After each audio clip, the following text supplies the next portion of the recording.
middle management is the hardest job in any organization. Because when you're junior, your only job is really to do your job.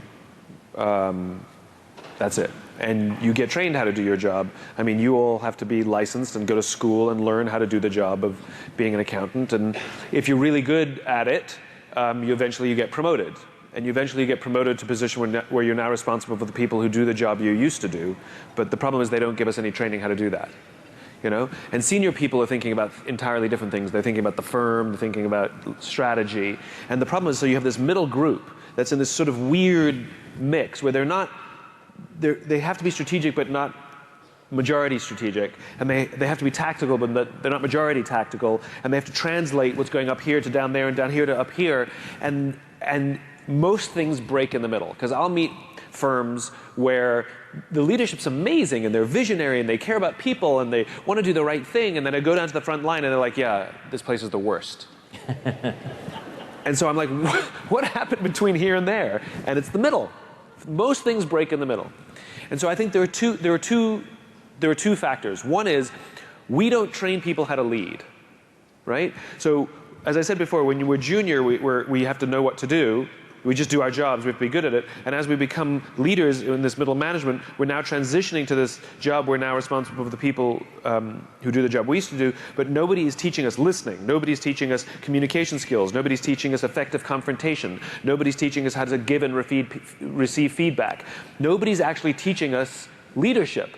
So this is why we get managers and not leaders. And like, you would never ask somebody to do anything in accounting without showing them how to do it, ever. Bad idea, right? So why on earth do we think that we can just promote someone to a leadership position and expect that they know what to do without showing them how to do it? So that's problem number one, is the total vacuum in some cases, or just really minimal amounts of leadership training. And it needs to be robust.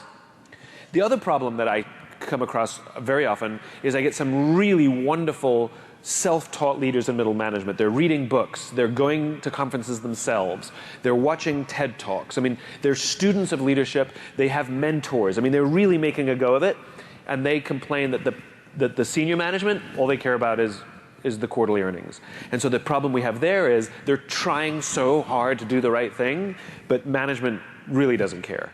So that's the opposite, right? And in those cases, I generally recommend that the right thing to do, I mean, quitting is always an option, but that's not necessarily the best option or the first option.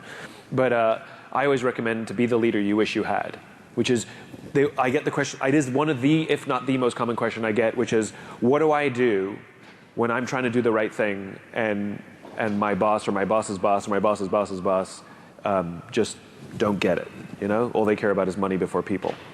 And the answer is you can't control what you can't control. So worry about the people around you. Worry about the people to the sides of you, a level below you, even a level above you, and you be the leader you wish you had. And what you start to find in those pockets is these magical little diamonds in the rough appear. We worked with a large technology company, and we worked with a group where that's exactly what we did. We developed this whole leadership thing just for this little group in the middle. And yes, they started to do better, and their numbers went better, and the group expanded, and blah, blah, blah, all the things you'd expect to happen. But one thing we didn't expect is that the phone started ringing off the hook from other people in the firm asking, can I get a job in your group? Because when the people who worked in this group would go out for lunch with their friends who worked in other groups, you know, how's work today? Amazing. Different stories, right? Different stories. And all of a sudden, word spread across this 80,000 person company. And this is only a group of 150 people. Word spread across this 80,000 person company that everybody was trying to get into this group just because they wanted to work in it, because you had good leadership. Right.